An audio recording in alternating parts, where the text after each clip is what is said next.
do Brasileirão. Completando o nosso vídeo de hoje, já que eu comentei que ainda existe essa brecha no regulamento da CBF, podendo inscrever jogadores até o dia 20, um atleta que me chamou a atenção no futebol português, que hoje está 100% livre no mercado, é do Pizzi, ele que tem 34 anos de idade hoje, jogador ex-Benfica, jogou também no Atlético de Madrid em 2011, esteve por último no Braga lá em Portugal. Foram 44 jogos nesta última temporada europeia, com 4 gols e 4 assistências. Um meio ofensivo, eu penso que esse sim seria um maestro, um camisa 10, um cara para chamar de fato uma responsabilidade. Em uma realidade de segunda divisão, no ano passado, dos 44 jogos que ele fez pelo Braga, um jogador bastante querido. Em Portugal também, foi titular em apenas 21 deles. Então acabou tendo uma quedinha, participou, por exemplo, da Champions League, da Europa League, ainda é um jogador valorizado no velho continente. O Pizzi, como ele não renovou o seu vínculo, está livre desde o final do mês de junho, então pode assinar com qualquer clube aqui do futebol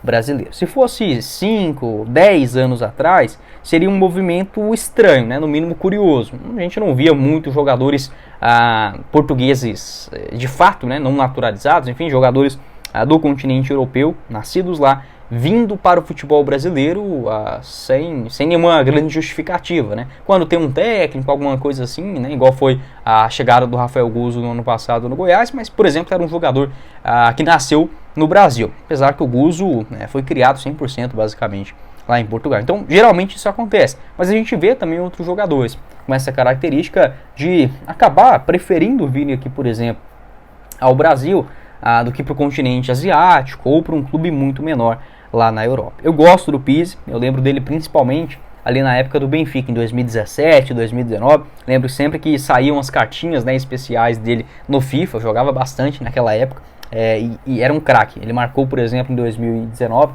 30 gols e 19 assistências em 51 jogos pelo Benfica. Até me surpreende porque que ele não fechou com nenhum outro clube, por exemplo, da Inglaterra ou algo nesse sentido. Ele passou não foi um destaque, né? Foi discreto lá no Atlético de Madrid em 2011, 15 jogos e um gol marcado, jogador revelado pelo Bragança, passou aí no Braga, Covilhã, Paços de Ferreira e chegou no Benfica em 2014. Soma passagens também no Başakşehir da Turquia e no Al-Wahda do futebol dos Emirados Árabes. Penso que é um nome bem interessante, está livre, pode assinar com qualquer clube, faria essa indicação mais ousada do Pizzi. E para finalizar o nosso vídeo, outro jogador português que está 100% livre no mercado, que foi inclusive consultado pelo Goiás no ano passado, é o Rafael Camacho. O Camacho, que é português, 24 anos, ele foi uma indicação, uma sugestão do Armando Evangelista, quando chegou aqui no Goiás no ano passado.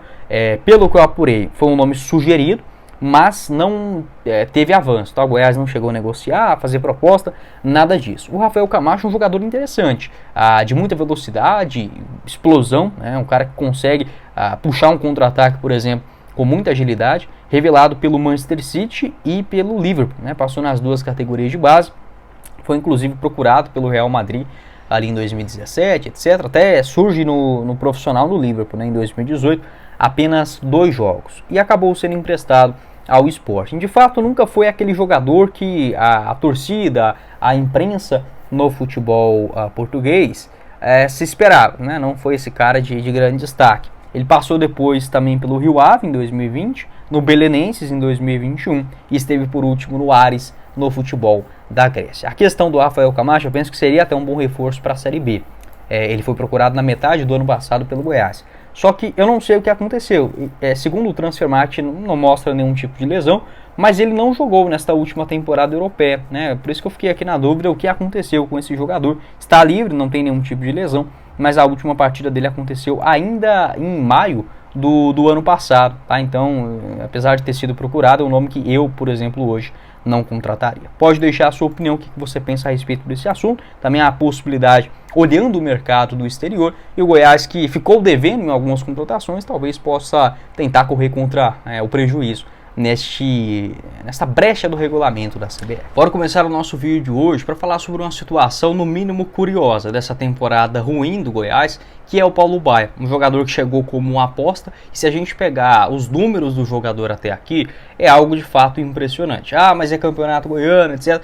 Nem o Pedro Raul marcou 10 gols, por exemplo, no campeonato goiano. Acho que pegando aqui na memória, talvez o Nicolas, que foi um dos artilheiros ali em 2022, O Michael também não chegou a ser artilheiro do campeonato goiano.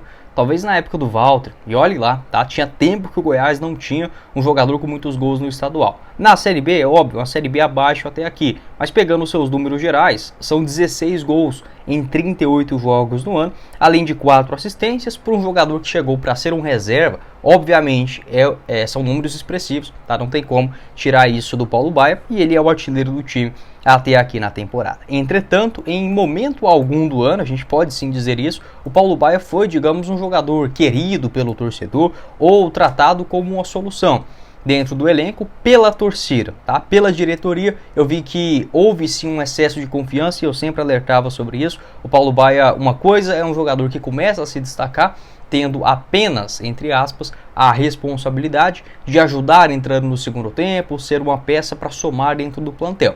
A partir do momento que o Paulo Baia virou a única solução para o Goiás, mesmo naquele comecinho de Série B, onde o Goiás estava bem, conseguindo vencer os seus jogos, você pode ver que o Paulo Baia caiu de rendimento. E eu sempre alertava sobre isso. Não é culpa do jogador, tá? E sim sobre um jogador que com 25 anos ainda não foi esse craque, né, digamos, na Série B, onde jogou no Avaí, na própria Ponte Preta no ano passado, porque agora no Goiás daria toda essa responsabilidade para um garoto de 25 anos e que também o Goiás tinha a condição financeira de contratar jogadores mais experientes para essa posição. Passou aquela janela, passou essa outra e adivinha, Paulo Baia hoje ainda é um jogador titular pelo Goiás e tendo que ser a salvação, né, dentro da equipe. Eu gosto do Paulo Baia, tá? Acho que é um jogador que tem sim qualidade, só que existe um atrito, uma coisa assim muito diferente entre o Paulo Baia e a torcida do Goiás, né? Ele que já saiu vaiado em alguns jogos nessa temporada.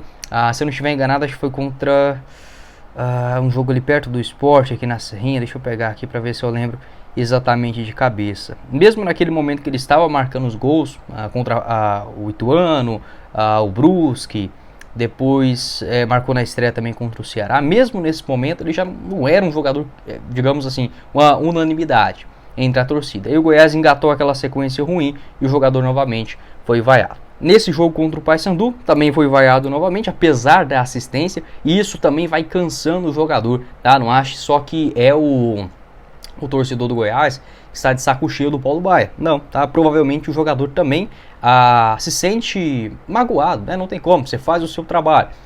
É o artilheiro do time, o cara não ganha 150 mil por mês, não ganha 300 mil, igual por exemplo o Thiago Galhardo, um cara que chegou só para a composição do elenco, o cara tem 16 gols, tá? E ainda assim é vaiado. Eu acho que é injusto, tá? É injusto sim esta relação do torcedor do Goiás com o Paulo Baia. Obviamente eu sou torcedor, obviamente também eu não vejo o Paulo Baia como solução, mas vaiar um jogador que não tem, que não deveria ter essa responsabilidade é tirar também parcela gigantesca, né, de contribuição do erro da diretoria do Goiás, do Lucas Andrino na montagem desse elenco de 2024. Tá? Sobre o ano que vem, não acredito que o Paulo Baia vai continuar no Goiás, ele só está emprestado, tem esse vínculo até o mês de dezembro e ele pertence ainda ao Primavera, né? O Primavera tem um vínculo até o final do ano que vem com o Paulo Baia.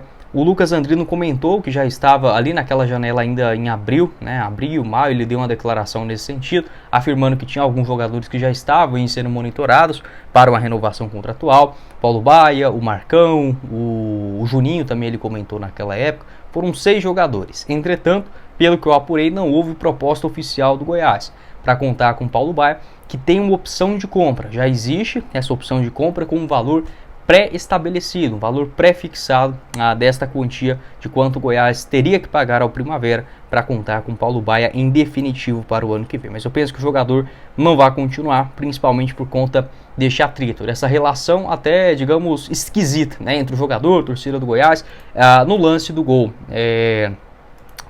Alguns torcedores relataram, aliás, no lance da assistência, né, contra o Paysandu, Paulo Baia apontou o dedo, né, para a torcida calar a boca.